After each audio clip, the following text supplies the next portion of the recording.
think the other thing is in business, the consequence of all of us being able to make films, all of us being able to write 1,000-page book with our eyes closed, including also doing tons and tons of reports, is going to change the bottleneck. And the bottleneck will not be as miraculous as all these truly disruptive moves that we just witnessed here are.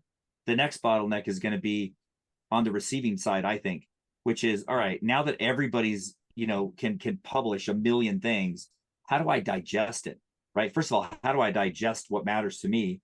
And then secondly, how do I take action on it? Right?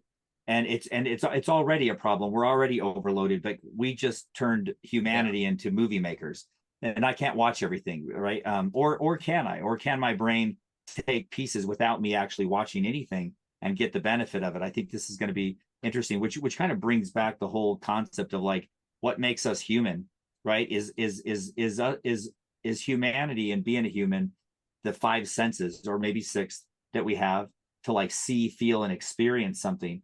Well, when you boil down and remove your senses because you got a data processor that just needs data, all of a sudden it starts to change, right? And you already have neural links that are helping to process information quicker. So that whole thing, in terms of who cares how much data is out there, I don't really need to watch your movie. I just need to feel the data part of your movie so that my body feels the data part. Is really like, this isn't, I wouldn't say in the next like 2-3 years, but in 5 to 10, what I'm talking about could be an item. And in business, what's interesting, David, you and I were talking about this yesterday, is you got first of all, kudos to everybody in EPX who's like, paying attention to this stuff. Because like I said, a lot of people watch these videos. But the question is, are you watching the video or are you doing something about it? Because let me tell you where things are from those of us on the frontier.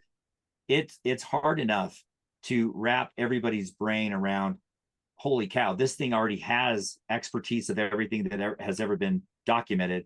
And now I just got to guide it a little bit and it can do crazy things. People are aware of AI. The people that understand what I just said, which to David and I is like the basics of the basics of the basics, is probably 5%, right? 95% of people who know about AI have no idea what I just said. But when you start whittling it down, what you'll find is that even your ability, if you had time to program AI to do the things that David is showing you, which is very important for you to understand, even if you don't have time to do it, is starting to give way to AI in the connective tissue of business. For example, if we sat down, which is the cutting edge, and wanted to program a GPT to do this, a GPT to do this, much like David has shown you, you can get enormous benefits out of it right now. But slightly ahead, when we shine our lights a little bit ahead, we start to see that AI is not a point of something that you're guiding to do one particular thing or a couple of particular things. AI is in the flow of data. So here comes data, AI analyzes it, which sends it to the next software program, which AI analyzes it, sends it to the next one. And the challenge is that even though we can produce content, we can produce reports, we can produce analysis, the missing piece in business is the action part, right? How do I get smart enough to where something can go do it for me? Because here's the deal.